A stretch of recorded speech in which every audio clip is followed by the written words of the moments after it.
Cyrielle Sarah Cohen. Bonjour à toutes et à tous et bienvenue sur Radio J. Ravi de vous présenter cette nouvelle émission d'aujourd'hui jusqu'à 16h30 avec mes invités qui sont déchaînés, permettez-moi de vous le dire, de grands comédiens après Albert et Charlie pour l'un et Le Manteau de Janice pour l'autre, pour lesquels ils étaient venus nous voir. Ces deux bêtes de la scène française ont enchaîné avec Borderline au théâtre de Passy. On les retrouve alors avec cette pièce dans une histoire de psy. Daniel Russo et Philippe Lelièvre sont avec nous pour nous parler de cette histoire qui bouscule nos idées avec une bonne marade à la clé, comme le permet, je crois, et le promet cette émission, un portrait croisé et puis un coup de cœur évidemment à la fin de cette émission à 16h05. Restez avec nous, on démarre cette émission sur Radio J. 15h, 16h30, Cyrielle Sarah Cohen. Radio J. Oh là là, c'est un démarrage d'émission un peu covidesque. Oui. Bonjour Daniel Russo et bonjour Philippe Lelièvre. Mon Dieu. Vous démarrez bien. Non mais les auditeurs ont dû nous entendre un peu sourire, rigoler. C'est-à-dire que Daniel Russo, je le dis devant la France entière, n'arrivait pas à mettre son casque. Et vous l'avez aidé pour ça. Je l'ai aidé, c'est un peu mon... Non mais C'est l'écouteur était à l'envers. Oui. Il suffisait de le retourner. Donc il était prêt à se retourner pour mettre le casque à l'envers. J'ai bien l'impression. Merci beaucoup d'être mes invités aujourd'hui. Vous me faites beaucoup sourire depuis que vous êtes arrivés avec ces petites punchlines qu'on entend un peu partout voler. Vous venez nous voir pour cette actualité Borderline. On va découvrir bien sûr qui vous êtes au-delà de ce que vous faites avec ce que j'ai essayé de faire aujourd'hui, un portrait croisé entre tous les deux. On va voir ce que ça donne. Mais tout d'abord, on démarre cette émission avec une petite règle, une nouvelle règle. 3 mots pour vous décrire l'un et l'autre. Pour que je décrive Daniel ? Eh bien, soit vous vous décrivez vous-même, mais ce serait très amusant de voir justement ce que vous pensez de Daniel et inversement. Trois mots. 3 mots. Je commencerai par un ours. Ok. Sur la force, sur le caractère. Je dirais également hospitalisé, donc. Et dentiste, c'est parce que et lui seul sait pourquoi. Voilà. Très bien. Et vous, cher Daniel ? Un peu fêlé, Ouais. gentillesse D'accord. et travailleur. Travailleur, ça c'est joli. Non, là oui. Et on va voir si ça colle tout du long de cette émission, évidemment. Et on a envie de coller, bien sûr, avec votre actu. Donc, je vais essayer de vous mettre un peu sur le divan aujourd'hui. On commence avec le début, toujours le début. Daniel Russo, vous êtes né un 13 mai, fin des années, on ne dira pas à Paris, alors que Philippe Lelièvre n'était pas encore un projet, si je puis me permettre. Votre enfant, cher Daniel, n'est pas l'une des plus évidentes, comme vous nous l'aviez confié. Bébé, vos parents se séparent et font de votre enfance une mission ballottage, de bras en bras, alors que celle de Philippe Lelièvre est sans doute plus choyée, mais gouvernée aussi par l'envie de s'en sortir. Est-ce qu'on peut vous attribuer cette chose en commun ? Oui. Oui. Oui, l'envie, en tout cas. Le début de la phrase est bien pour nous deux. L'envie de tout. Ouais. L'envie du travail, l'envie de la vie, l'envie de rencontrer, la curiosité. Et l'enfance, certainement que l'enfance de Daniel, puisque maintenant nous côtoyons depuis quelques mois, je sais que l'enfance de Daniel n'a pas été si simple que ça. Est-ce que vous aviez des rêves d'enfant, Daniel Russo ? Ah ben on a toujours des rêves, bien sûr, bien évidemment. Et puis il y a surtout des choses qu'on ignore. Il y a plein de choses que j'ignorais totalement. Et d'ailleurs un Noël en famille, je savais pas ce que c'était.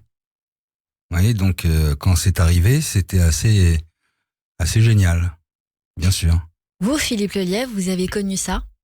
Vous avez connu ces Noëls-là. Est-ce qu'il y avait des rêves différents de ce à quoi on pouvait s'attendre ? Est-ce que vous rêviez plus grand ? Je rêvais déjà. Je m'ennuyais parfois. Je reproche pas ça à mes enfants, mais aujourd'hui, tout le monde veut toujours être en hyperactivité. Moi, quand je m'ennuie, c'est là où j'ai le plus d'idées, finalement. Donc, je rêvais, oui, et je rêvais au métier que je fais aujourd'hui. Donc, la récompense est magnifique. C'est-à-dire que d'avoir envie de faire son métier toute sa vie, c'est sublime. Quand on voit les gens, ils ont envie tout de suite de partir à la retraite, de faire autre chose. Nous, on a cette chance, et cette chance inouïe de faire notre métier jusqu'au bout, si Dieu le permet. À 18 ans, Daniel Russo, vous nous l'avez confié la dernière fois, un coma, vous tombez dans le coma, mais vous revenez parmi nous parce que vous aviez des choses à accomplir, à faire de votre vie. Et alors, en préparant cette émission, je me suis posé cette question, je me suis dit, est-ce que vous avez aujourd'hui le sentiment de l'avoir fait ? Pour l'instant, c'est bien. Je suis sur la bonne ligne. Non, mais absolument, c'est vrai. Non, c'est fou quand ma tante m'avait dit, toi, tu es revenu parce qu'ils n'ont pas voulu de toi. Ça veut dire que tu as quelque chose à faire. Et ça m'est resté, hein. C'est terrible. Mais c'est comme ça, c'est comme la jeunesse. Moi, c'est mon enfance, j'ai pas eu d'enfance, quoi. Bon. Mais ça m'a aidé. Ça m'a aidé. Parce que le fait, justement, de ne pas être secondé en étant gamin, ça te donne une force intérieure. J'ai acquis cette force. Tout seul. Mais je sais que je dois beaucoup à cette enfance pas très belle, quoi, voilà. Et mais je pense que ça a joué, ça, absolument, ouais. Ça te donne quand même une manière de foncer dans le tas. Après, tu veux y aller, quoi, voilà. Philippe Lelièvre, est-ce que vous, le petit enfant que vous étiez, est content de l'adulte que vous êtes devenu ? Faudrait demander à l'enfant que j'étais, ça. Oui, est-ce qu'on peut être content de soi-même ? Je ne sais pas. C'est comme se voir, vous savez, dans une scène à la télévision et ne pas pouvoir la refaire. Donc, finalement, on n'aime pas ce qu'on est au moment où on se voit parce qu'on aurait peut-être fait autre chose, etc. C'est pour ça, est-ce que je suis content ? Donc, je laisse le moment présent se dérouler devant moi et ne pas avoir d'avis sur le passé. Et je suis pas du tout un passéiste. J'ai même trop d'avance parfois. Je suis en train de faire des choses et j'ai déjà envie d'être après. Après. Vous êtes passionné de dessin, Daniel Russo, et de peinture, alors qu'à votre âge, Philippe Lelièvre sera fou de théâtre et de jeux de scène. Vous intégrez l'école Boulle en vue de devenir décorateur d'intérieur, de reprendre l'entreprise familiale, ce qui n'est pas sans rappeler l'actualité, puisque nous avons traité hier avec Philippe Recoin un film qui s'appelle Le Grand Chariot, en salle aujourd'hui pour les auditeurs qui nous suivent, et vous allez faire la rencontre du célèbre acteur Robert Lamoureux, qui va déclencher votre révélation avec le théâtre. Vous entrez alors à l'école de la rue Blanche, puis au Conservatoire national supérieur d'art dramatique, où vous remportez 4 prix. Et c'est à peu près à la même période, 2 ans plus tard, que vous, Philippe Lelièvre, vous commencez à vous former par vos cours de théâtre, mais dans le quartier, puisque vous êtes encore tout petit. Est-ce que l'on peut considérer aujourd'hui que le théâtre vous a sauvé ? Et l'un et l'autre. Moi, oui. Ah, mais moi, oui, puissance 10. Ah oui. Parce que enfant, j'avais beaucoup d'amour. Mes parents ne s'occupaient pas énormément de moi, mais il y avait énormément d'amour, donc j'étais livré à moi-même. C'est ce qui vous fait ce petit lien en commun, si je puis me permettre, dans des structures familiales totalement différentes, opposées, Total. mais avec quand même ce cœur qui vous unit. Oui, bien sûr, absolument. Oui. Et puis je crois qu'on s'est fait. Moi, dans ma famille, ni de près ni de loin, il y a d'artistes, quoi. Donc, on se demandait d'où je sortais. Pareil. Et voilà. Pareil. Donc c'est juste... mon père, quand j'ai commencé à lui dire, parce que je lui avais caché que je prenais des cours de théâtre, parce que ça, je savais c'était pas bien pour lui, quoi. Mais c'est le jour où je lui ai annoncé. Ça a été terrible. J'ai dit, papa, j'ai quelque chose d'important à te dire. Il me dit, déjà non. Et c'est là où je lui dis, voilà, je vais tenter la rue Blanche et le conservatoire. Je voudrais être comédien et je lui ai avoué que je prenais des cours et que je lui avais pas dit, quoi. Et ça a été terrible. C'est un peu, c'est terrible. C'est un peu pareil parce que moi je prenais déjà des cours, mais mon père ne prenait pas ça très au sérieux. J'avais une petite compagnie, donc je dormais quelquefois dans la salle des fêtes. Il me disait, enfin, t'as une chambre, pourquoi tu dors là-bas ? Parce que j'aimais tellement cette ambiance-là. Et effectivement, je me rappelle exactement de là où j'étais dans ma chambre quand je lui ai annoncé, papa, j'arrête tout. Ça faisait longtemps que ça traînait, mais il prenait pas ça très au sérieux. Voilà, je veux être comédien. C'est un risque qu'on prend, un choix de carrière qu'on fait. Mais c'est surtout le fait que moi, je voulais pas lui faire de peine. C'est ça. Parce qu'il s'est tellement battu pour moi. Vraiment, pour avoir ma garde, il s'est occupé de moi. Je voulais pas lui faire de peine et c'était ça, mon angoisse. Voilà. Et quand je lui ai dit ça, il m'a dit, mais tu abandonnes tout alors, ton métier et tout? Ben, j'ai dit oui, sinon je le regretterai toute ma vie. Ce que vous avez en commun, c'est d'avoir fait des études. Parce que vous faites cette formation de décorateur d'intérieur, Daniel Rousseau, comme je viens de le dire, et vous, Philippe Lelièvre, vous allez quand même passer votre bac, faire un BTS, faire même une école de publicité pour réaliser des campagnes, ce que vous parvenez à faire. Vous êtes donc derrière la caméra et le micro, en passant par la radio, avant d'arriver devant. Et vous, Daniel Rousseau, vous allez faire le chemin inverse, en étant devant, avant d'opter un peu aussi pour l'ombre du doublage de voix, pour des acteurs notamment comme John Travolta. Est-ce que ces expériences vous ont frustré, formé, galvanisé pour le reste? C'est-à-dire, moi, la synchro, j'ai fait ça parce que j'ai eu un accident. J'en ai eu des trucs, disons, étant gamin. J'ai voulu montrer aux copains comment Tarzan faisait pour passer d'une liane à l'autre. Et bien sûr, j'ai raté la liane. Je suis tombé et je me suis fracturé la mâchoire.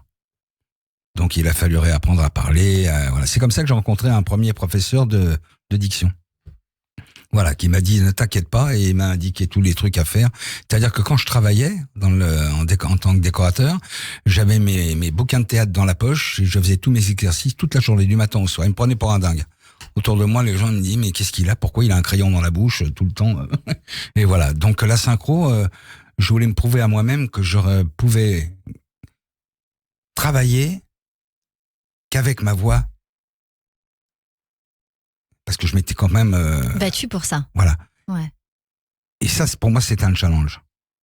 Et en même temps, j'ai doublé des acteurs magnifiques comme Harvey Keitel, puisqu'on en parle, et que quand tu doubles et que tu dois approcher le travail d'un acteur pareil, ça fait plaisir. Parce que c'est un grand comédien. Dans votre cas, un grand challenge pour vous, Philippe Lelièvre? J'ai oublié la question, mais vous avez fait pas mal de choses juste avant de devenir acteur, avec cette école de publicité, votre bac, ce BTS, vous avez réalisé des campagnes. Est-ce que ça vous a formé, frustré, galvanisé, cette expérience-là? Vous en gardez quoi, grosso modo? Si on parle du père, et puisqu'on parle d'analyse, moi j'ai fait ça aussi pour mon père. C'est-à-dire d'avancer dans les études. Il voulait, lui n'a pas pu faire ce qu'il a voulu. Il voulait faire des études de commerce. Il a voulu que je fasse des études de commerce. Elles n'étaient pas de commerce, mais en tout cas, c'était des études. C'était pour lui faire plaisir. Mais j'ai jamais arrêté mon métier d'acteur, déjà dans ma tête, avec des cassettes. J'enregistrais plein de trucs. Enfin, je regrette d'ailleurs d'avoir... Ma maman a perdu ça.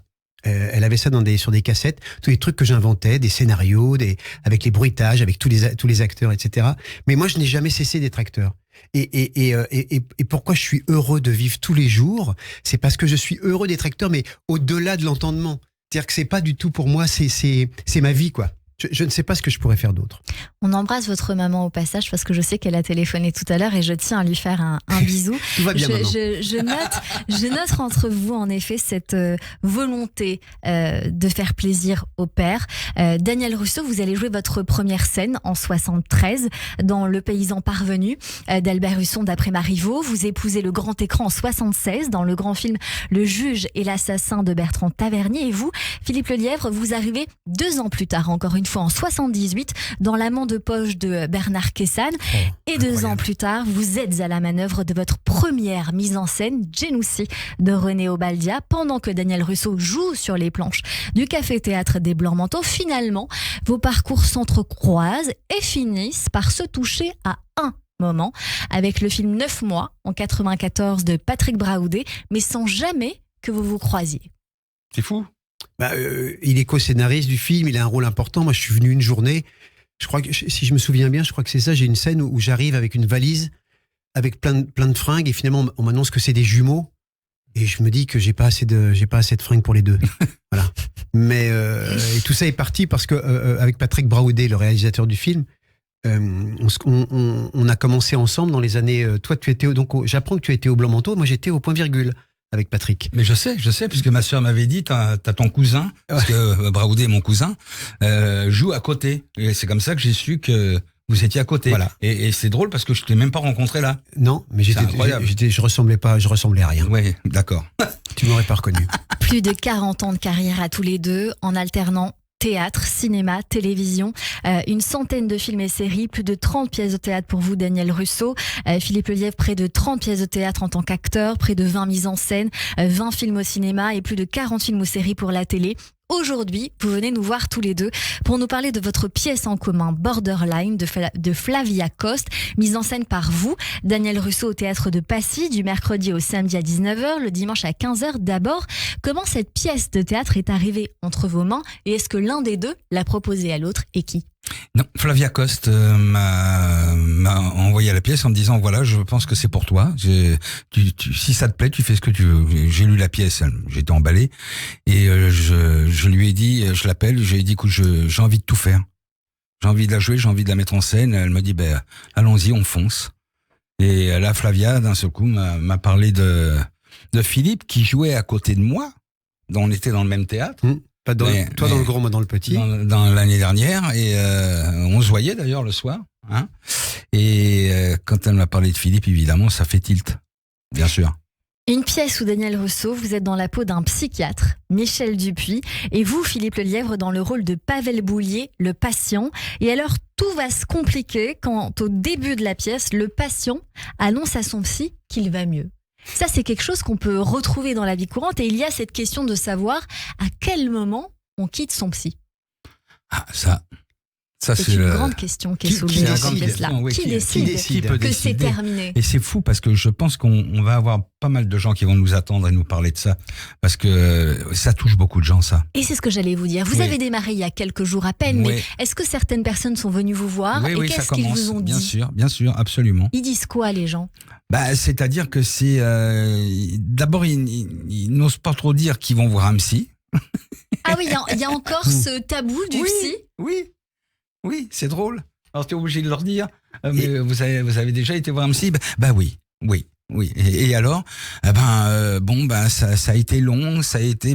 Alors, tu te dis quand même que la pièce reflète bien tout ça quand même. Hein ? Et ce qui est amusant, c'est que les gens en rient. C'est-à-dire que ceux qui ont fait une analyse, on leur pose pas de questions non plus, on fait pas des débriefs, mais on sent bien qu'il y a des gens qui donc ont été en analyse. Alors je sais pas si oui ou non ils ont essayé de quitter leur psy, mais en tout cas ils en rient. C'est-à-dire que cette comédie de Flavia Coste, cette comédie dramatique, comme tous les sujets un peu lourds, un peu durs.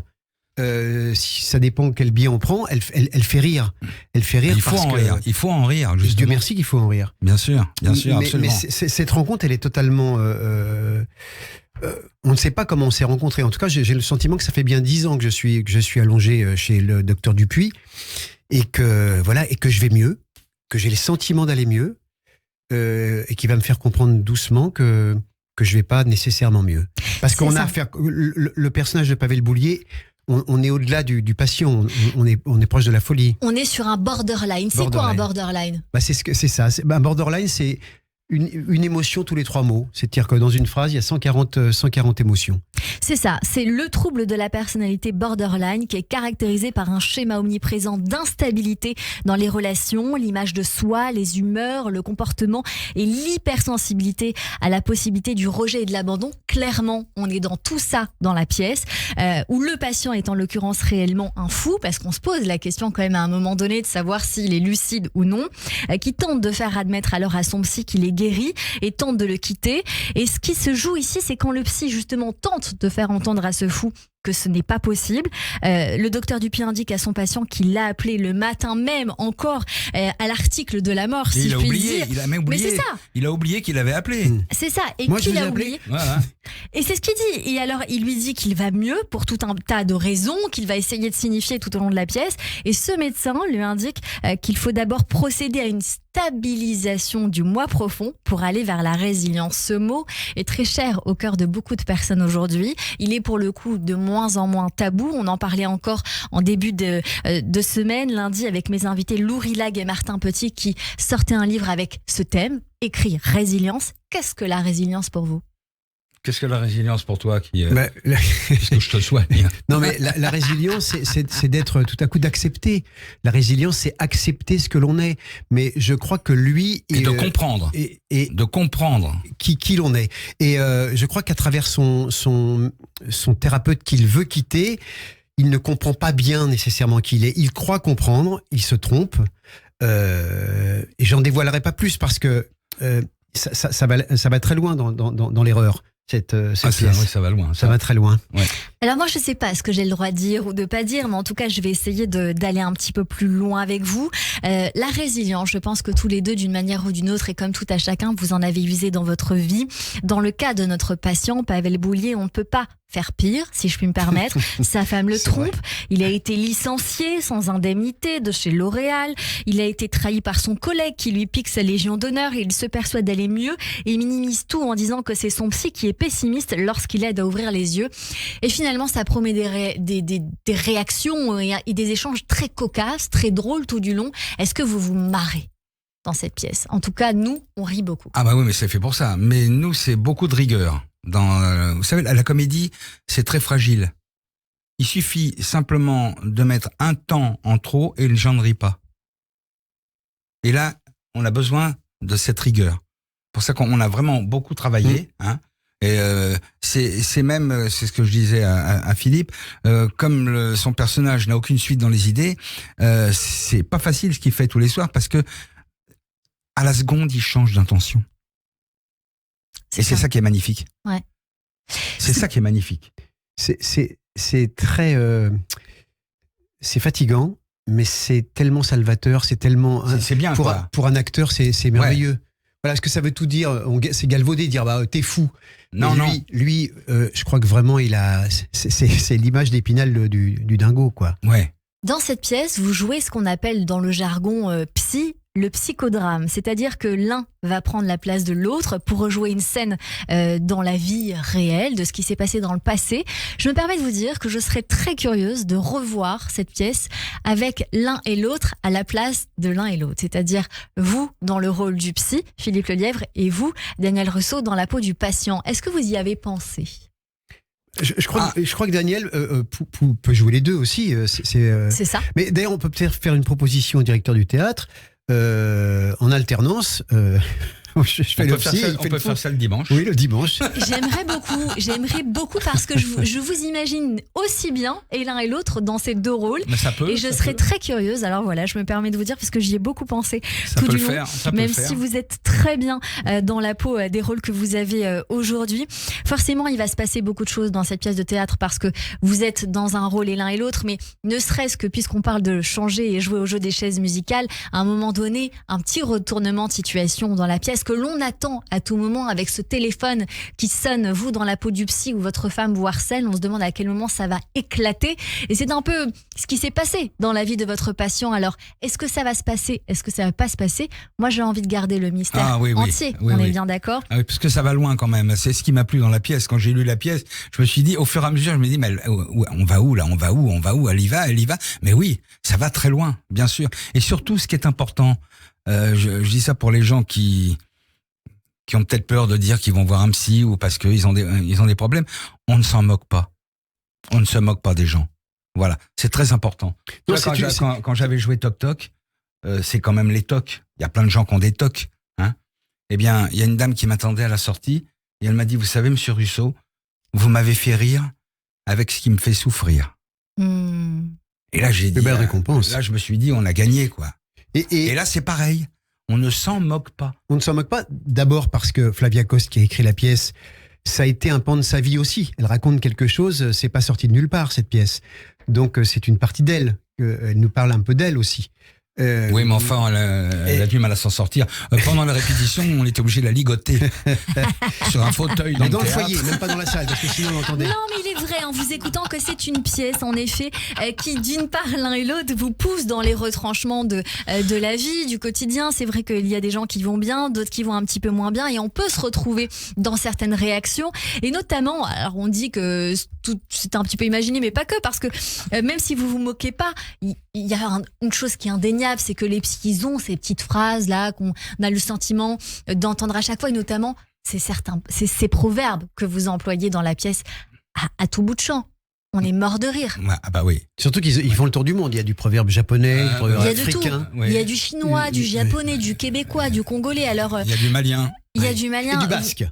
Et du basque. Hein? et du basque. Mon préféré vient du Talmud, celui qui sauve une vie, sauve l'humanité. On l'a beaucoup employé ces derniers temps, notamment dans les mots d'Arthur, notamment pour ce qui vient de se passer avec ce séisme au Maroc et voilà ce qui va être mis en place.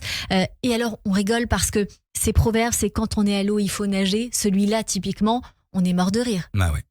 Bah oui. Parce que c'est évident. Mais bien sûr. Et il y en a d'autres. Le plus difficile quand on chevauche un tigre, c'est d'en descendre. Je ne vais pas évidemment tout révéler, mais il y a encore une fois un hasard qui n'est pas un hasard, parce que vous avez joué dans un groupe de musique qui s'appelle Les Proverbes. Donc c'est dire si cette pièce finalement vous était un petit peu destinée, Daniel Russo. C'est vrai.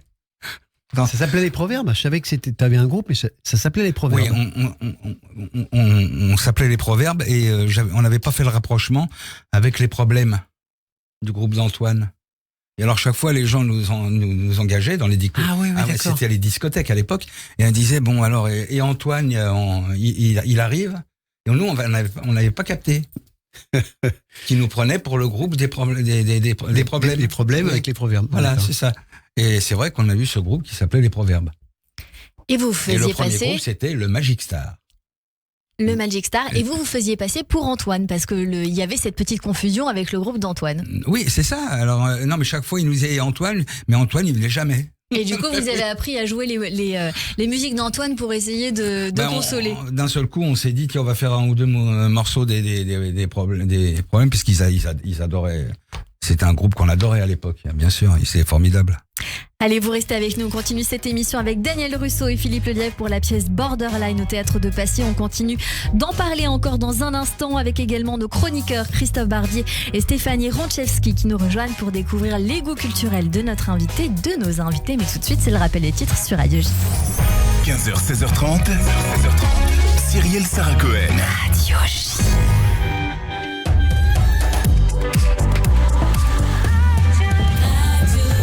15h30, passé de 3 minutes sur Radio J, donc 15h33. Bonjour et bienvenue. Tout de suite, le rappel des titres avec Eva Soto.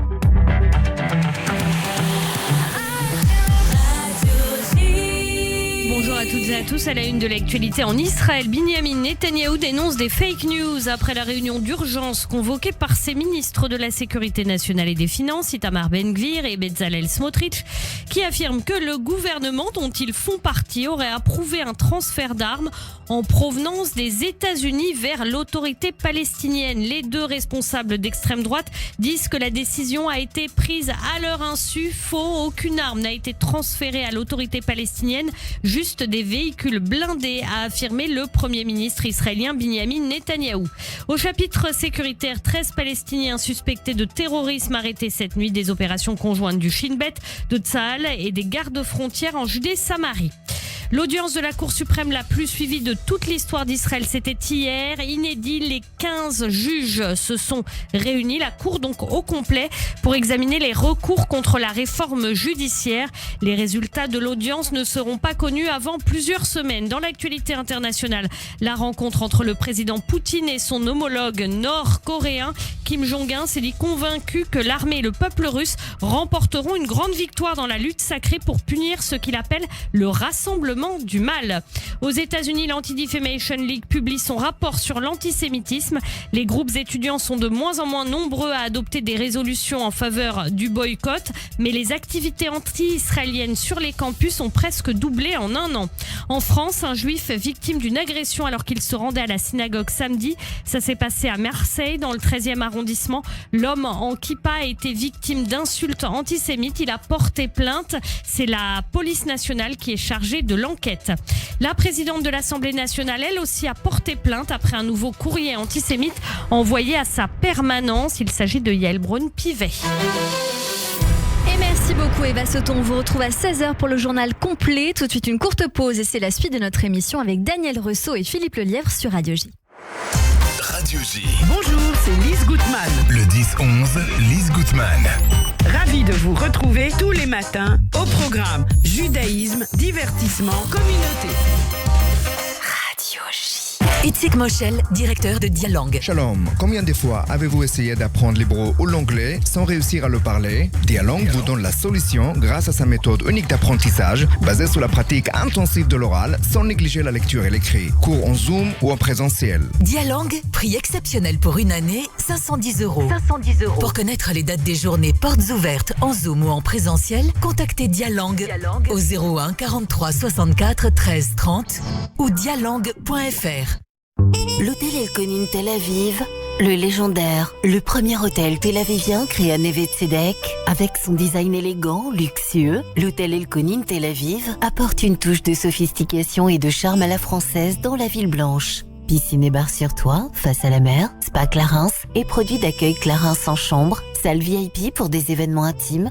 Et ce n'est pas tout. L'hôtel El Konin Tel Aviv vous propose l'époque. Restaurant exclusif avec pour la première fois en Israël, la signature au bûchon, le chef aux 31 étoiles Michelin à travers le monde. Et oui, l'hôtel El Konin Tel Aviv est tout simplement exceptionnel. L'hôtel El Konin Tel Aviv, 00 972 3 548 40 00 00 972 3 548 40 00. L'hôtel El Konin Tel Aviv, incontournable.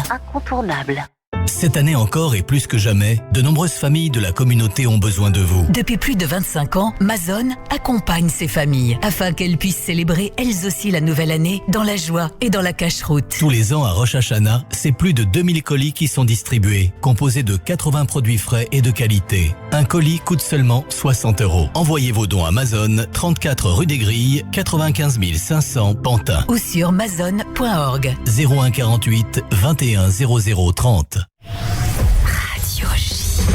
Radio J. 15h, 16h30. Cyrielle Sarah Cohen. De retour sur l'antenne de Radio J avec mes invités aujourd'hui, Daniel Russo et Philippe Lelièvre pour la pièce Borderline au théâtre de Passy, une pièce que je vous recommande chaudement, chers auditeurs, qui soulève plusieurs grandes questions que tous les psychanalysés se posent ou pas. Est-ce qu'un médecin qui va mal potentiellement peut nous soigner?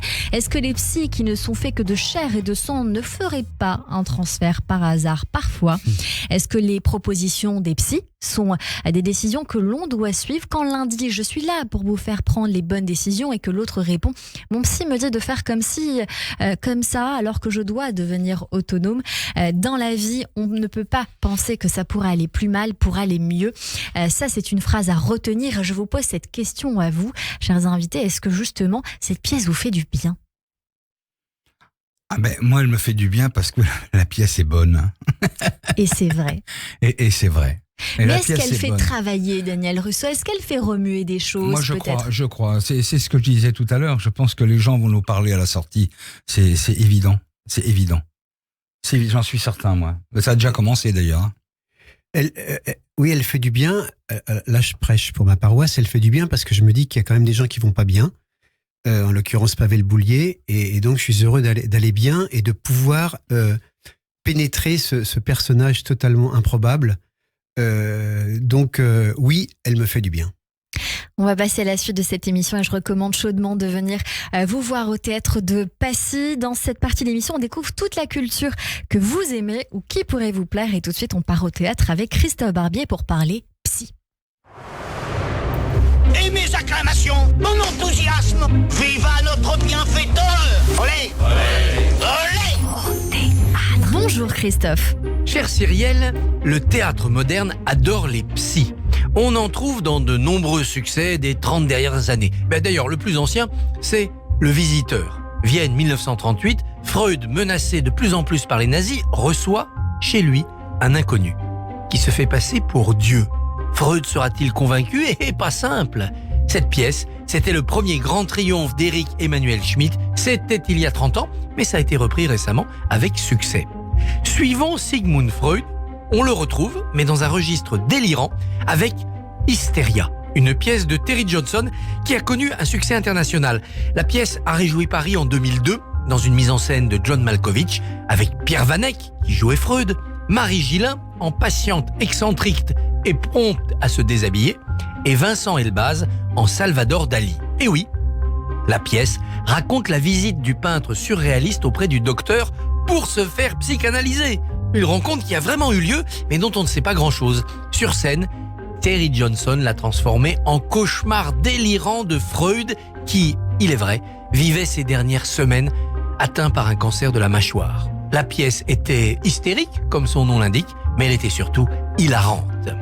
Depuis plusieurs années, autre succès, l'irrésistible Jacques Mougenot joue le cas Martin Piche. Piche vient consulter son psy parce qu'il a un grave problème dans la vie. Tout l'ennuie. Quoi qu'il fasse, il est rongé par une immédiate lassitude. Le seul moment où il ne s'ennuie pas, c'est quand il dort.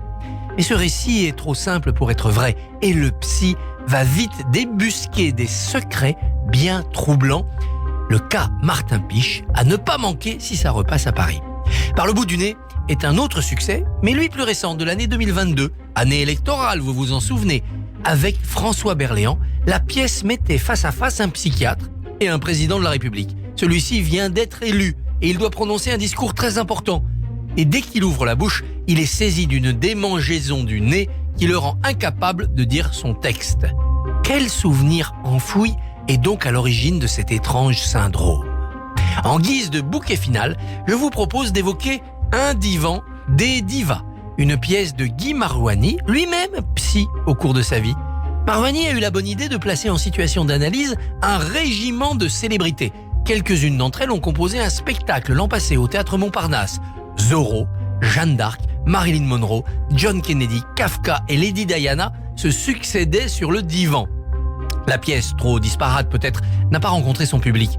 Peut-être aussi parce qu'il y a des mythes dont on ne veut pas connaître les ressorts cachés. Et oui, toute psychanalyse n'est peut-être pas bonne à faire. Et ça c'est dit, reste à voir Borderline au Théâtre de Passy du mercredi au dimanche. Tout de suite, merci beaucoup Christophe Barbier. Tout de suite, c'est la chronique Flashback de Stéphanie Ranchevski sur Radio J. Radio J. 15h, 16h30, Cyrielle Sarah Cohen. Bonjour Stéphanie. Bonjour Cyrielle, bonjour Philippe, bonjour Daniel. Dans cette rubrique Flashback, nous allons évoquer votre univers culturel à tous les deux. Nous commençons tout de suite avec un de vos choix, Daniel. Il s'agit d'une musique de Vladimir Cosma, qui est la bande originale du film Le Jouet, un film réalisé en 1976 par Francis Weber. Le pitch du film est simple et à la fois croustillant. On demande à un enfant de milliardaire de choisir ce qu'il veut dans un très grand magasin de jouets et son dévolu se porte contre toute attente sur un homme, un journaliste qui traîne dans un coin et qui n'est autre que le maladroit Pierre Richard.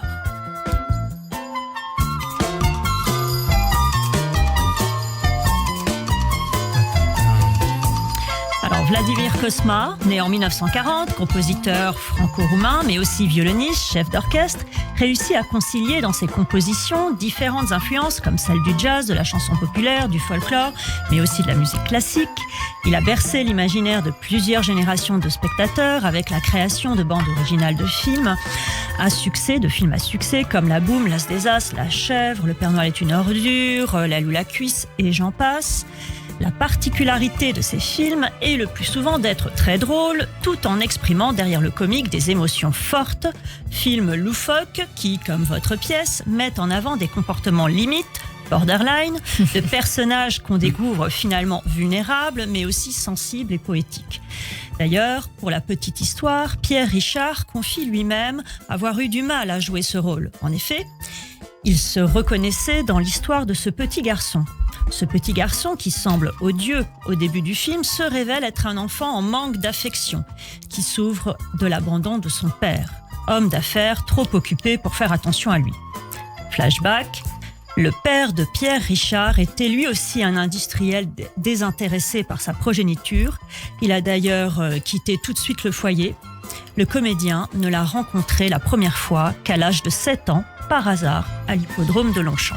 Pourquoi vous aimez cette chanson en particulier, Daniel Russo? C'est la chanson qui résonne dans mon portable quand ma femme m'appelle. Ça veut dire quoi? Alors qu'est-ce que ça veut dire? Parce qu'on adore ce film, que Pierre Richard, c'est quelqu'un que vraiment j'aime beaucoup. Vraiment. J'aimerais beaucoup le recevoir, vous savez. Ah ben, je vais lui dire. Alors, Vraiment, parce que, avec grand plaisir. Mais vraiment, et c'est comme quoi il n'y a pas de hasard, parce que j'ai tourné avec Pierre, et puis à un moment donné, mon épouse qui aime bien recevoir, ça serait bien qu'on fasse à la maison un dîner avec Pierre quand même, et sa femme. J'ai dit bah oui, t'as raison. Et donc je dis à Pierre de venir, je lui donne mon adresse. On sonne. J'ai peur. J'ouvre. Et Pierre me fait bureau, salon, salle à manger, chambre, salle de bain. Il connaissait l'appartement. Cuisine, au fond, chambre. Il connaissait votre appartement. Il y avait habité. C'est incroyable. Étant gamin. Ah, c'est magnifique. Il me dit, belle mais histoire. c'est là où j'ai vécu quand j'étais gamin. C'était un truc de fou quand même, non? C'est magnifique comme histoire. Ça a dû faire remonter beaucoup de choses chez lui. Mais énorme, on en a parlé et tout. Je veux dire, c'est quand même un truc de fou. Vous saviez, Philippe Lelièvre, Pas du tout, histoire, je découvre tous les jours une petite anecdote avec Daniel. C'est incroyable. C'est une très belle histoire. Eh bien, vous lui direz qu'il est bienvenu. Et on m'a confié qu'il était aussi gauche que dans ses films dans la vie. Est-ce que c'est vrai? Et, écoutez, moi j'avais une cabane au bord de l'eau, pas loin de Paris. Puis avec Jacques Villeray, on aimait bien aller pêcher. Et Pierre a dit, mais moi aussi j'aime bien la pêche et tout ça. Et je vais vous dire, il y avait 3 lignes. J'ai dit lance 3 lignes, comme ça au moins t'en as une qui va peut-être. Et puis j'ai dit, toi celle-là, elle bouge pas, tu devrais la ramener la ligne parce que il se passe rien. Il avait mis la ligne sur la berge d'en face et il risquait pas de choper un poisson. Et donc ceci explique cela et c'est bien vrai. On va poursuivre avec une autre musique que vous aimez particulièrement, vous Philippe Lelièvre. Il s'agit de... On va laisser le soin de découvrir ça. Vous en pensez quoi, Stéphanie? Pour me comprendre, de Véronique Sanson. Pour me comprendre,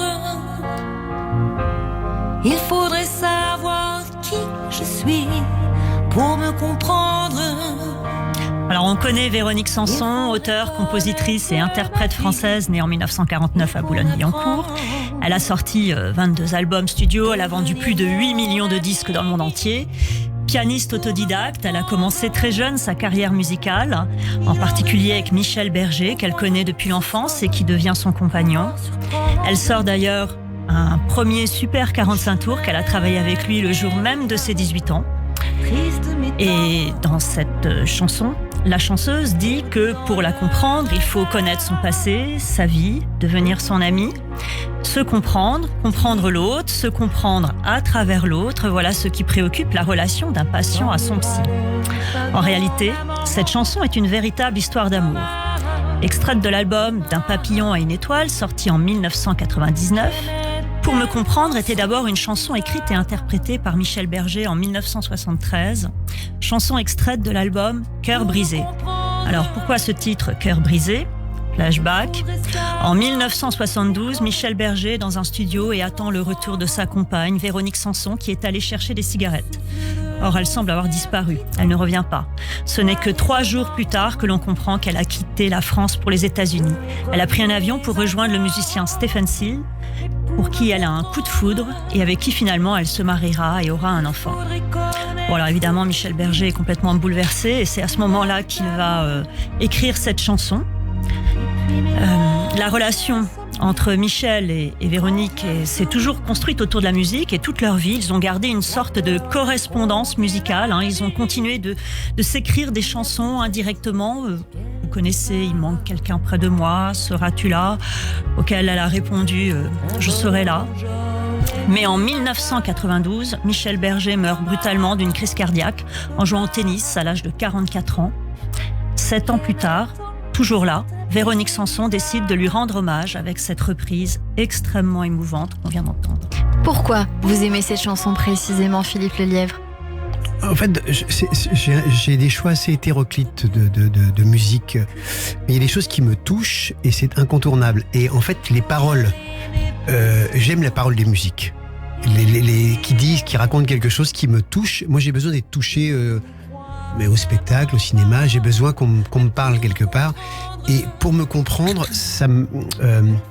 ça fait aussi appel à moi. C'est pour est-ce que moi je me suis compris? J'ai pas l'impression encore.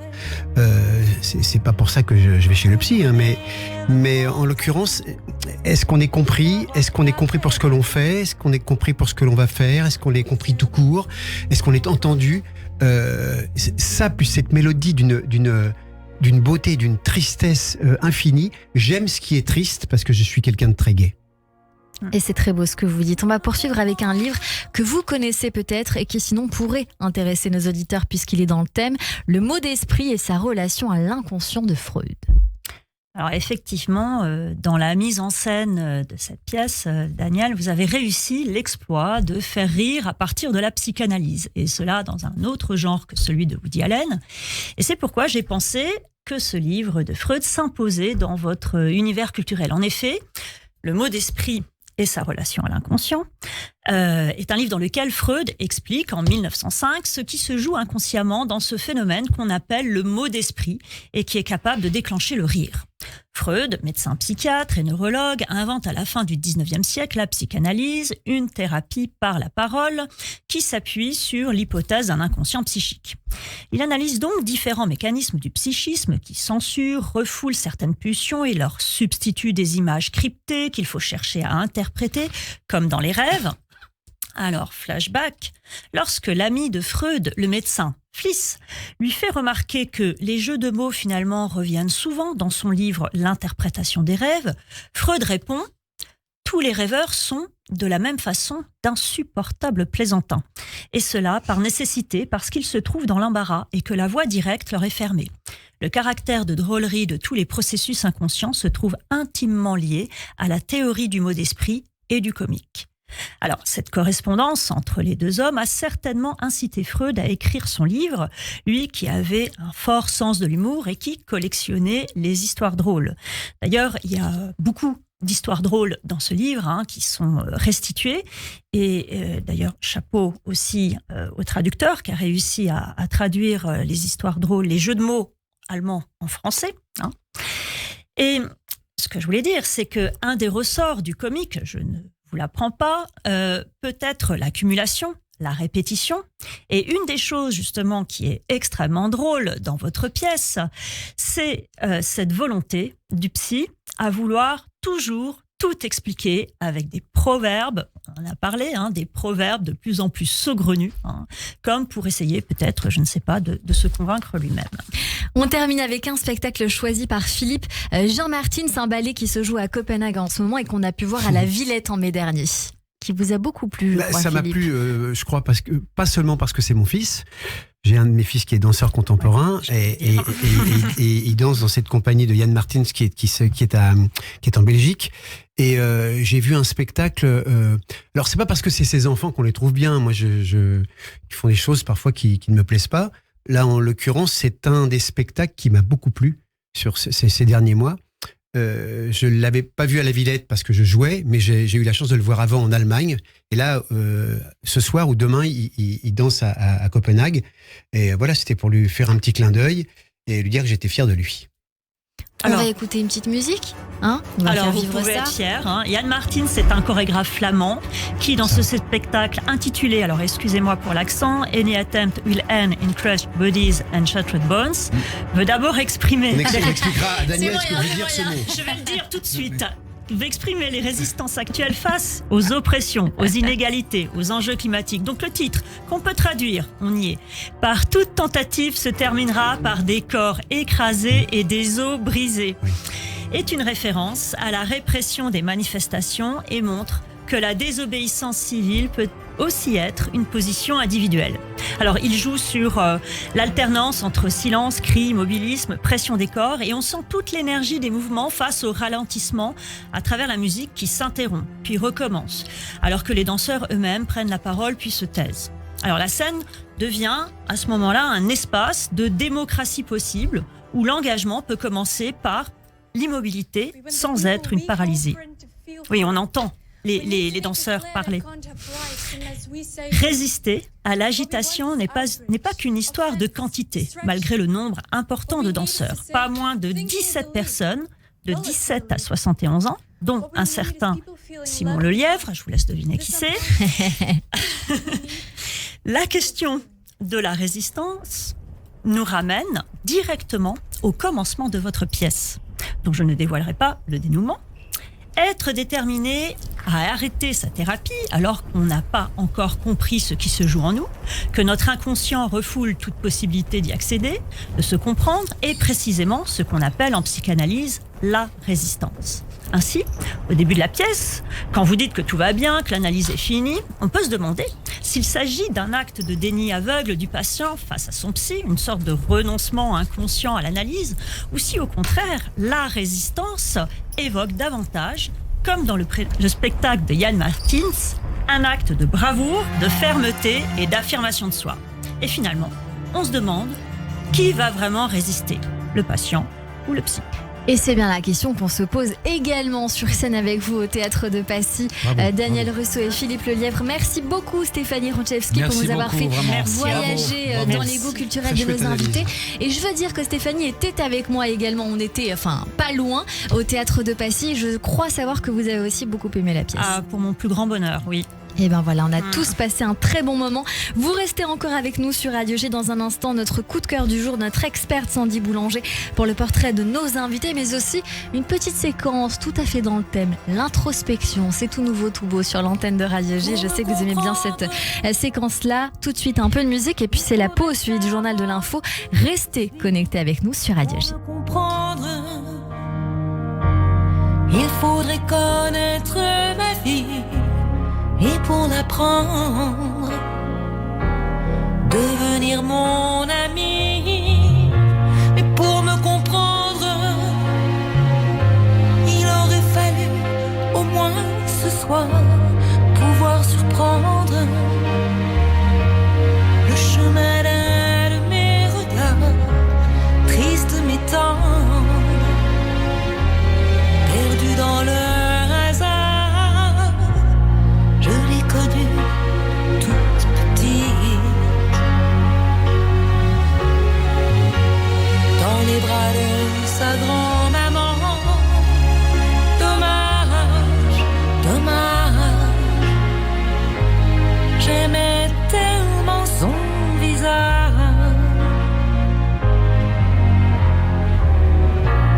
Pour me comprendre,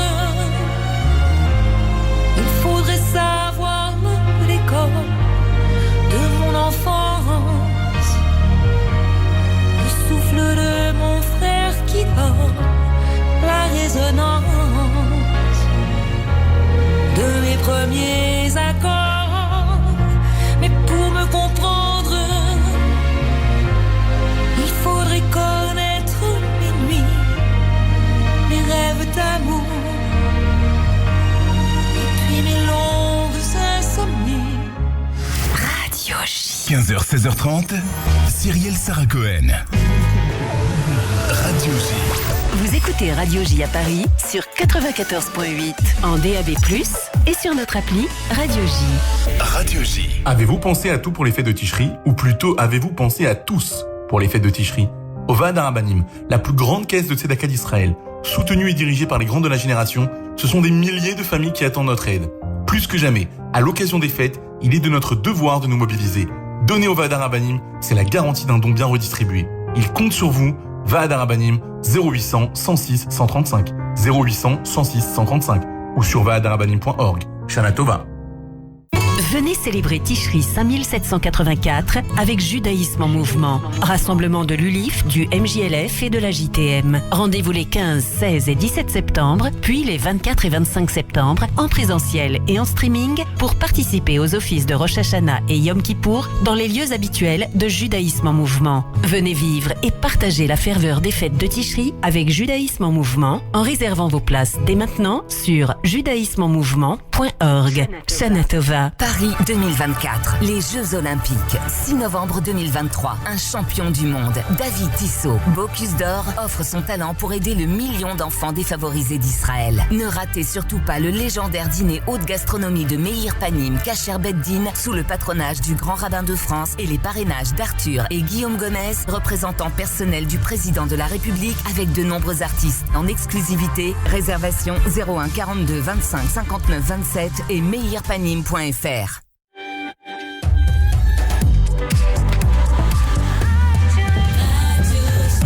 Il est 16h sur Radio J. Bonjour et bienvenue. Tout de suite, le journal de l'information avec Eva Soto.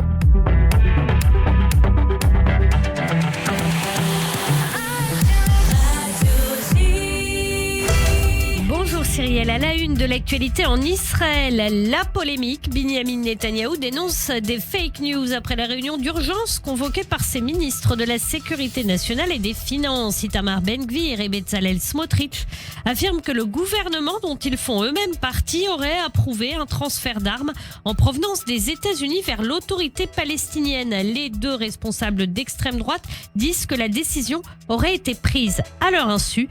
Correspondance à Jérusalem de Pascal Zonshine. Si l'on en croit Benyamin Netanyahou lui-même, puisque c'est quand même le premier concerné, le chef du gouvernement israélien a expliqué qu'il avait en fait validé une décision prise par le gouvernement précédent, donc le gouvernement Bennett, à la demande des États-Unis de renouveler le parc de véhicules blindés de transport des services de sécurité de l'autorité palestinienne. Pas question d'armes, pas question de munitions, on parle uniquement de véhicules, de patrouilles qu'il fallait donc renouveler. Pascal Zonshine, notre correspondante à Jérusalem. Au chapitre sécuritaire, 13 Palestiniens suspectés de terrorisme arrêtés cette nuit des opérations conjointes du Shin Bet, de Tzahal et des gardes-frontières en Judée-Samarie dans plusieurs villages, mais aussi dans les villes de Hébron et de Kalkilia. Des armes ont été saisies lors de différentes perquisitions, 4 explosifs désamorcés, mais un autre a endommagé un véhicule militaire. Les forces israéliennes ont été attaquées à coups de cocktails Molotov, de pierres et de mortiers. Les soldats ont riposté avec des mesures de dispersion anti-émeute. Il n'y a pas eu de blessés. Dans l'actualité internationale, la rencontre entre le président Poutine et son homologue nord-coréen. Les deux dirigeants se sont retrouvés dans l'est de la Russie. Kim Jong-un s'est dit convaincu que l'armée et le peuple russe remporteront une grande victoire dans la lutte sacrée pour punir ce qu'il appelle le rassemblement du mal.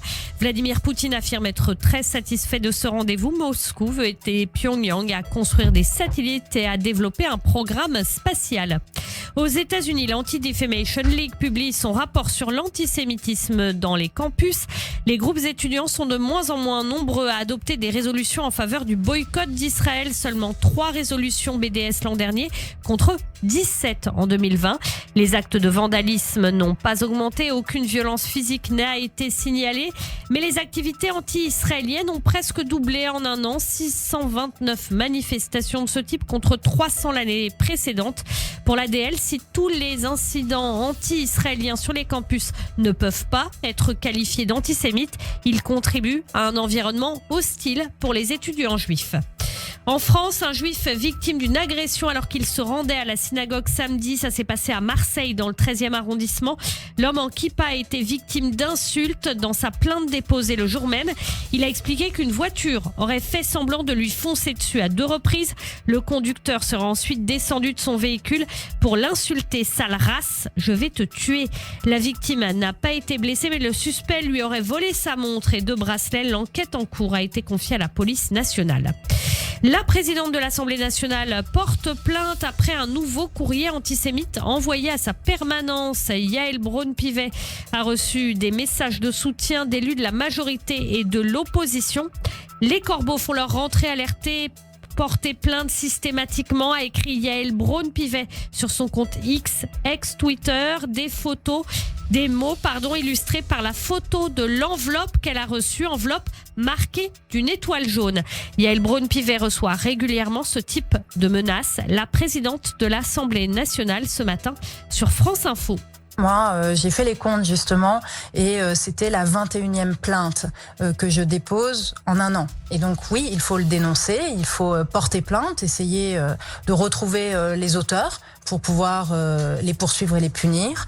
Et puis, il faut dénoncer parce que collectivement, nous avons besoin d'avoir une prise de conscience sur cette résurgence de l'antisémitisme dans notre pays.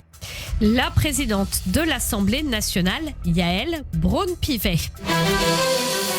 Et merci beaucoup Eva Soto. On vous retrouve demain à partir de 14h sur Radio J. En attendant une courte pause et puis on retrouve mes invités. À tout de suite. David Revaud-Dallon, ça reste entre nous. Retrouvez-moi tous les mercredis sur Radio J pour Ça reste entre nous. La politique comme vous ne l'entendez nulle part ailleurs. Les meilleurs spécialistes réunis sans langue de bois. 21h sur Radio J. Radio J. Avez-vous pensé à tout pour les fêtes de Tishri ? Ou plutôt, avez-vous pensé à tous pour les fêtes de Tishri ? Ovad Arabanim, la plus grande caisse de Tzedaka d'Israël, soutenue et dirigée par les grands de la génération, ce sont des milliers de familles qui attendent notre aide. Pour chaque prise en charge d'une famille à 312 €, recevez chez vous le magnifique couteau en argent avec la bénédiction du Rav Chaim Kanievski Zatzal, Ségoula pour une bonne parnassa. Il compte sur vous. Ovad Arabanim, 0800 106 135, 0800 106 135 ou sur vadarabanim.org. Shana Tova. Le magazine S par Sophie Davant. Bonjour, c'est Sophie. Pour fêter ces 2 ans, mon magazine S fait peau neuve pour mieux répondre à vos préoccupations et à vos envies. Santé, psycho, mode, beauté, plein de nouveautés avec les conseils des meilleurs experts, des témoignages et des bons plans pour se sentir bien. Le magazine S par Sophie Davant chez votre marchand de journaux. Cette année encore et plus que jamais, de nombreuses familles de la communauté ont besoin de vous. Depuis plus de 25 ans, Mazone accompagne ces familles afin qu'elles puissent célébrer elles aussi la nouvelle année dans la joie et dans la cache-route. Tous les ans à Rosh Hashanah, c'est plus de 2000 colis qui sont distribués, composés de 80 produits frais et de qualité. Un colis coûte seulement 60 €. Envoyez vos dons à Amazon, 34 rue des Grilles, 95 500 Pantin. Ou sur mazone.org. 01 48 21 00 30. Radio J. Radio J. Radio J. Radio J. 15h, 16h30. Cyrielle Sarah Cohen. Merci de nous rejoindre sur Radio J avec mes invités Philippe Lelièvre et Daniel Russo pour la pièce Borderline au théâtre de Passy. Et on va reprendre cette émission avec ce que j'appelle l'introspection. Tout d'abord une phrase, une citation d'Oscar Wilde qui disait « Parfois nous pouvons passer des années sans vivre du tout et tout à coup notre vie entière est concentrée dans un seul instant ». Et on va essayer de faire ça maintenant avec cette petite séquence de 10 questions pour nous aider encore à mieux vous connaître. On y va doucement sur la douce musique de Jérémy Ababou. D'abord Daniel Russo, si vous aviez la possibilité de reprendre votre vie depuis le début, vous changeriez quoi ? Tout. Et rien. Parce que si je suis arrivé là, c'est parce que j'ai eu cette enfance-là. Je veux rien bouger. Philippe Lelièvre. Non, qu'est-ce que... L'enfance, c'est pas nécessairement c'est un chouette souvenir, mais à la fois c'est pas non plus si intéressant que ça. Non, moi, je changerais rien parce qu'effectivement, si on change des choses, on est plus que l'on est. Même si on essaie de comprendre, malgré Véronique Sanson, de se comprendre. Mais non, je changerais rien non plus. Vous avez parlé tous les deux d'enfance. Ça aurait pu être un petit peu plus tard. Alors justement, quels conseils donneriez-vous à un enfant pour réussir sa vie ? De pas écouter les adultes, non ? Voilà. D'être soi-même. Et surtout, si des gens peuvent se moquer de vous ou quoi ou qu'est-ce, ils ont tort. Et si on doit parler de paroles de psy, on ne dit pas à un enfant tu dis n'importe quoi, parce qu'un enfant il dit des choses, mais il dit pas n'importe quoi. Ça c'est dit. Quel a été le plus bel âge de votre vie et pourquoi ? Ah, mais moi, c'est quand mon père a eu ma garde. Ma vie a démarré là. J'ai bien du mal à répondre à cette question, ou alors je vais inventer la réponse. Et c'est pas le but. Est-ce qu'il y a eu une grande erreur dans votre vie et comment vous l'avez résolue ? Je sais pas si le divorce de mes parents est une erreur. Mais si c'est une erreur, elle m'a bien servi. Pour réussir votre mariage ? Pour tout réussir. Ouais, j'ai rêvé de ça et vous voyez, moi ça fait 50 ans que je suis avec mon épouse et j'ai pas vu le temps passer. Et je veux pas que ça passe trop vite. Et vous avez raison. Philippe Lelièvre. Alors, est-ce que résoudre quelque chose devient intéressant ? Je crois que j'ai l'impression que je ne résous rien. Je vis avec, ça me construit, parce qu'on apprend de ses erreurs, et j'ai eu l'impression d'en faire tellement que je continue à vivre comme ça, et de vivre ce moment présent qui pour moi est exceptionnel. surtout quand on est sur scène, et c'est pas pour rien que ça s'appelle le spectacle vivant, que ça me remplit tellement que... Tout à l'heure, Philippe Lelièvre, vous nous avez dit « Je ne suis pas dans le présent, je suis déjà dans l'après ». Et là, vous nous dites « Je suis dans le présent ». Non, mais là, je suis dans le moment présent, mais c'est pas quelque chose qui m'anime spécialement. Je suis pas passéiste en me disant « Ah, dis donc, c'était mieux avant, c'était mieux comme ça, la musique était mieux ceci ». C'est... je vis le moment présent en pensant à l'avenir. Voilà. J'aime bien quand je lis un livre, par exemple, quelquefois je lis un livre, alors je peux m'emmerder et je passe 2-3 pages, puis je vais voir un mot, et puis je reviens. Et ça vous permet de rester dans le moment présent. Ouais. Quelle est la chose que vous avez fait cette année et dont vous vous souviendrez toute votre vie? D'avoir rapproché mes parents de moi. Parce que ça devenait un peu compliqué, et il a fallu les convaincre, et maintenant ils vivent à 1 minute de chez moi, et c'est important. Je m'en occupe mieux. Moi j'ai ma fille qui a accouché d'une petite fille. Et ça m'a permis de me rendre compte que ce temps, j'aime pas le temps, pour ça que je porte jamais le montre, va trop vite. Parce qu'elle vient de m'appeler, ça fait déjà 1 mois. J'ai vu les images et je me dis, mince, ça va trop vite, quoi. J'ai peur de ça, moi. Qu'est-ce que vous aimeriez faire et que vous ne faites pas par peur d'être jugé? Une bonne claque. À qui? À qui? À certaines personnes, t'as envie de baffer. J'adore cette réponse, oui, Philippe là, Lelièvre. Ça... Aïe, aïe, aïe. Je sais pas, j'ai pas tellement de... Un jour, chaque année, je vais récupérer des points de permis. Parce que c'est comme ça, et j'ai compris, on m'a dit qu'on était verbalisé toutes les 6000 infractions. Ça tombe sur vous. Et en fait, j'aime bien compter mes infractions et m'apercevoir que je ne me suis pas fait gauler. Vous devez en passer du temps à faire ça. Si je vous parle d'amour, cela résonne comme quelque chose de souffrant ou de vivant? Vivant, très vivant. Unanime sur cette question-là. Oh là là, si vous pouviez changer une chose sur votre corps ou votre personnalité, qu'est-ce que ce serait? Ma personnalité est tellement chiante que je ne changerais rien, mais physiquement, j'aurais bien aimé être... mes fils sont grands, je les admire. Être plus grand, est-ce que c'est vraiment intéressant dans la vie? Je ne sais pas. Moi, il y a un truc que je comprends pas. Depuis que je mange beaucoup moins, je fais très attention. Je prends plus de poids. Je ne maigris pas. C'est un cauchemar. J'arrête pas de lui en parler, mais c'est vrai. C'est dans la tête, vous savez. Moins on y pense, plus ça marche. C'est dans la tête, faut pas que j'y pense alors. Faut pas penser à la nourriture pour mincir. Alors à partir de maintenant... On oublie, mais on mange pas trop de chocolat. Je ne vais plus y penser. Non, mais la prochaine fois qu'on se revoit... Vous avez perdu les 5 kilos, attention, Daniel Russo. J'ai beaucoup aimé sur cette petite musique, ne mange pas trop de chocolat. Vous avez en face de vous le champion du monde de toute catégorie, médaille d'or remise chaque année, du gars qui mange le plus de chocolat. Je lui ai offert pour la première, parce que j'ai cherché, je me suis dit non, je vais lui faire plaisir. 5 kilos de chocolat. Ouais. Bon ben voilà, j'ai bien senti Daniel Russo, donc il faut commencer par ça, vous verrez. On va finir avec une dernière question. Qu'est-ce que vous aimeriez que les gens retiennent de vous? Ma gentillesse. Mon absurdité. C'est marrant parce que la gentillesse, vous l'avez appropriée à Philippe Lelièvre Oui, tout à puis l'heure. je m'en veux parce que souvent dans ma vie, quand on me dit il y a des choses que vous referiez, j'ai été trop gentil avec certaines personnes, qu'on en profitait.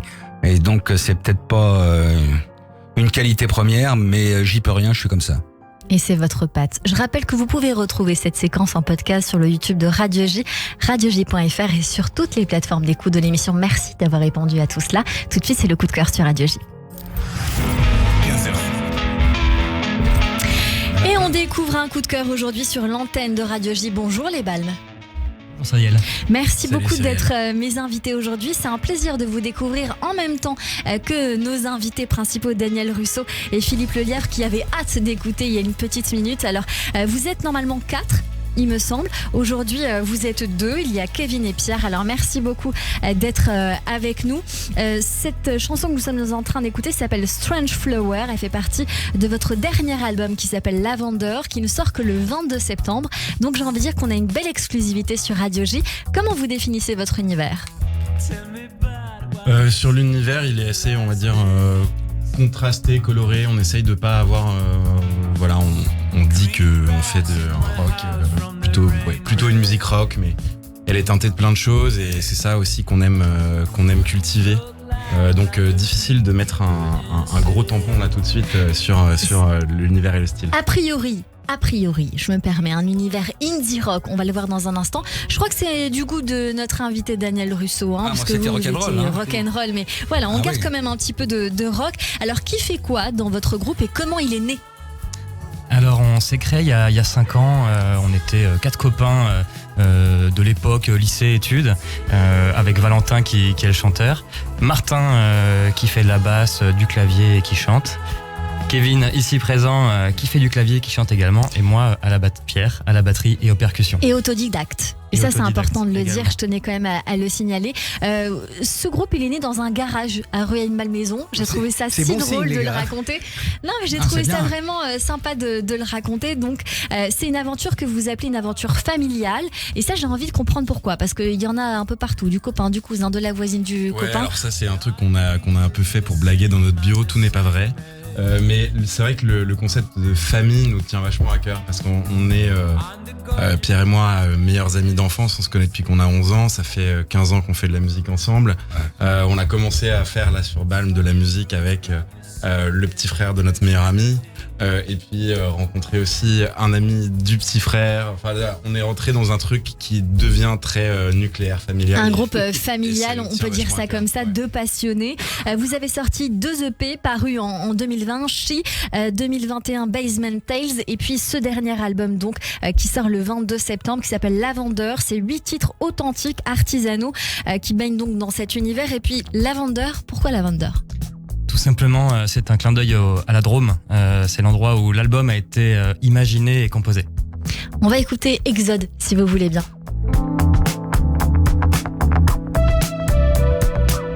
Oh my Lord, I'm addicted to you. As you shine, I will see my way through. I'm afraid, shivers crossing my spine. To his fault, is it yours?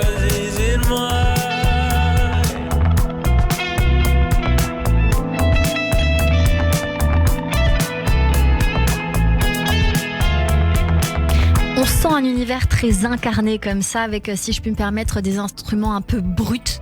Je sais pas si c'est comme ça que vous voulez définir votre musique, mais en tout cas, voilà, on sent ce fil rouge entre tous les titres, sauf un, qu'on va écouter tout de suite. Parabéns a você nesta data querida.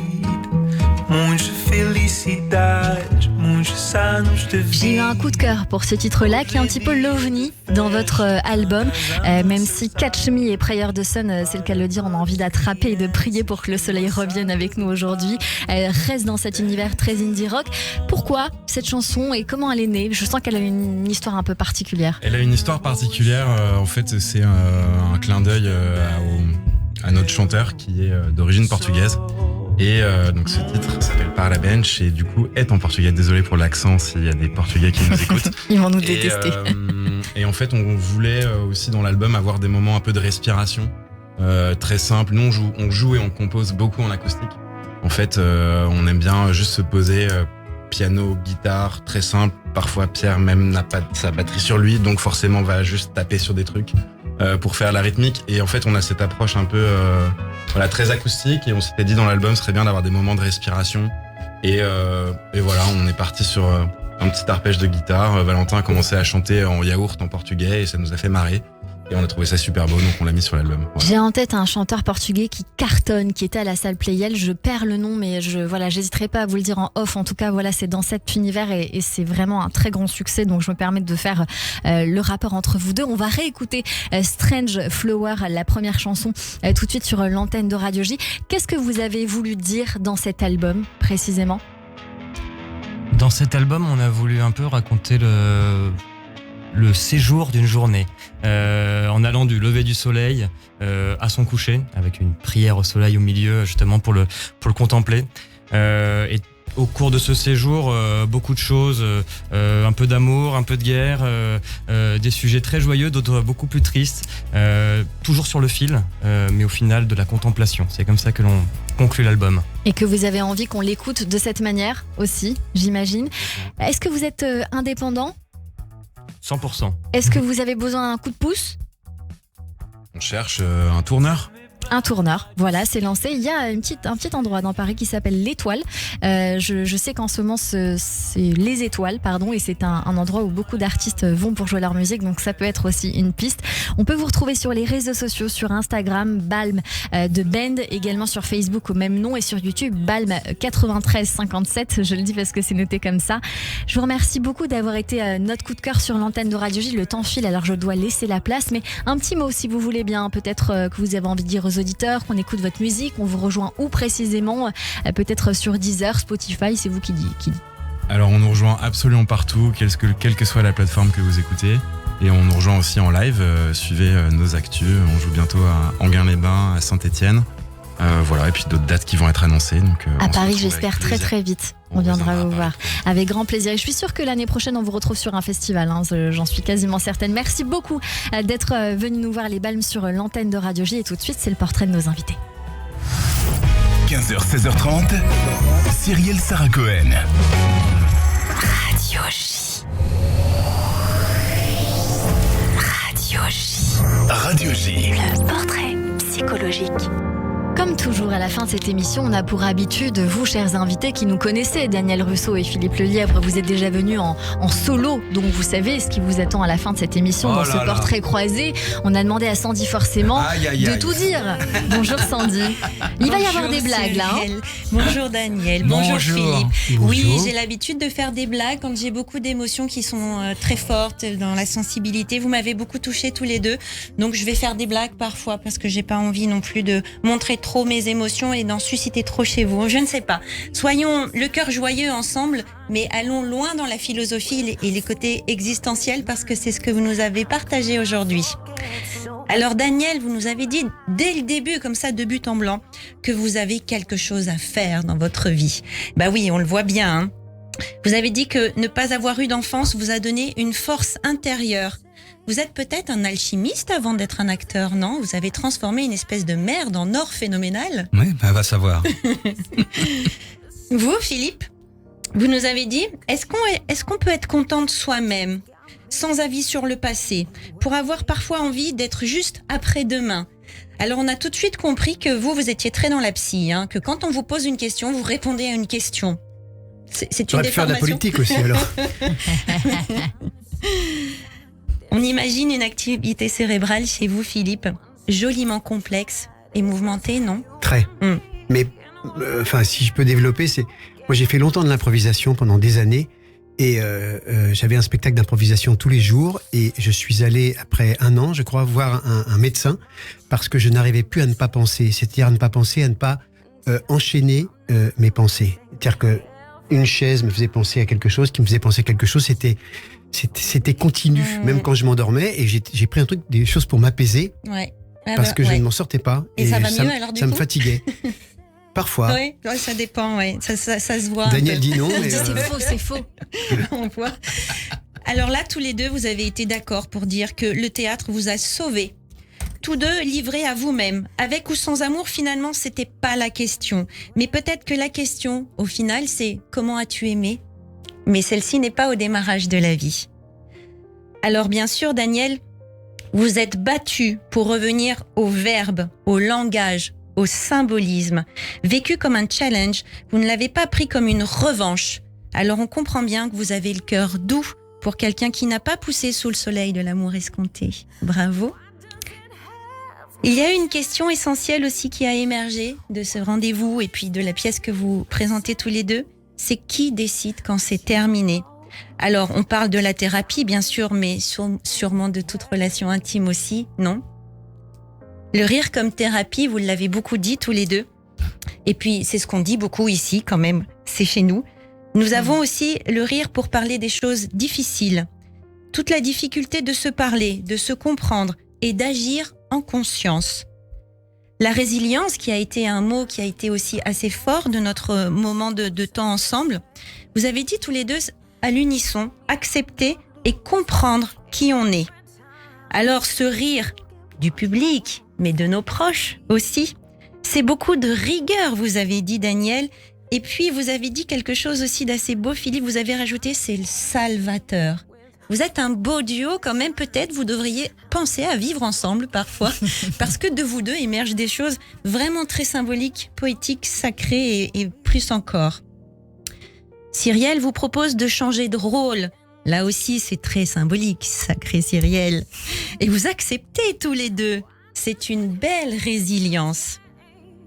Rire avec ce qui me fait souffrir, avez-vous dit, Daniel. C'est une spectatrice qui vous l'avait partagé.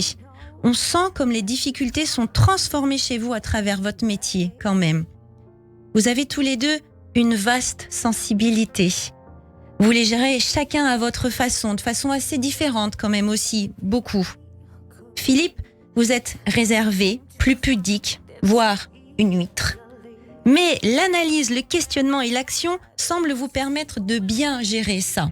Et on a bien compris cette complexité joyeuse que vous avez à être pleinement dans le moment de demain. Daniel, vous êtes généreux dans vos compréhensions, dans vos résiliences, et vous êtes un homme qui dit. Alors comme pour toujours entériner la résilience, mais surtout j'imagine pour donner des clés à ceux qui pourraient en avoir besoin à leur tour, vous utilisez le rire aussi, comme aujourd'hui avec nous, mais comme dans la pièce aussi, pour pouvoir faire passer des messages forts, de ne jamais abandonner. Et encore une fois, non pas comme une revanche, mais comme un cadeau.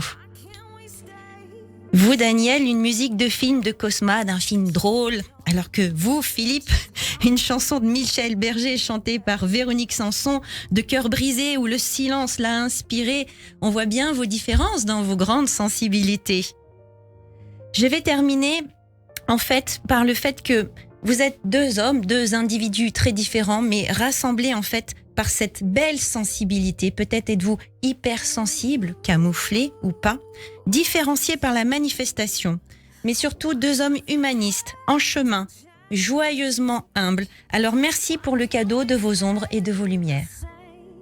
Et merci à vous, Sandy Boulanger, nous inviter en paire de mots. Merci beaucoup. On vous retrouve tous les mercredis et la semaine prochaine sur Radio J. Radio J. 15h, 16h30, Cyrielle Sarah Cohen. C'est la fin de cette émission avec vous, Daniel Russo et Philippe Lelièvre pour la pièce Borderline au Théâtre de Passy. Merci pour cet échange, belle envolée dans cette aventure qui, je suis sûre, va rassembler beaucoup de spectateurs et je suis sûre que la pièce ira ailleurs après le Théâtre de Passy. Un petit mot de la fin qui vous revient. Est-ce qu'on dit que si on va dans un autre théâtre, on reviendra ici ? On peut revenir ici ? Avec joie. Eh ben voilà. Eh bien, je vous accueillerai avec un grand plaisir. Si on change de théâtre, on reviendra vous voir. Avec grand plaisir. Je serai ravie de vous revoir. Merci beaucoup d'avoir été mes invités aujourd'hui. Merci au groupe Balm d'avoir été mon coup de cœur sur Radio J. C'est Tim Bernardes que je cherchais tout à l'heure. Voilà, donc c'est une très belle référence et c'est digne justement de Tim et c'est mieux encore parce que votre univers est très large. Merci beaucoup à la réalisation audio et vidéo Philippe Sinclair. Merci à toutes et à tous de nous avoir suivis et rendez-vous demain dès 15h avec le comédien Nicolas Briançon pour la pièce de théâtre Le Mystère de Sony au Théâtre Montparnasse que vous connaissez, chers invités. À demain et belle journée à tous sur Radio J. Merci beaucoup. Merci à vous.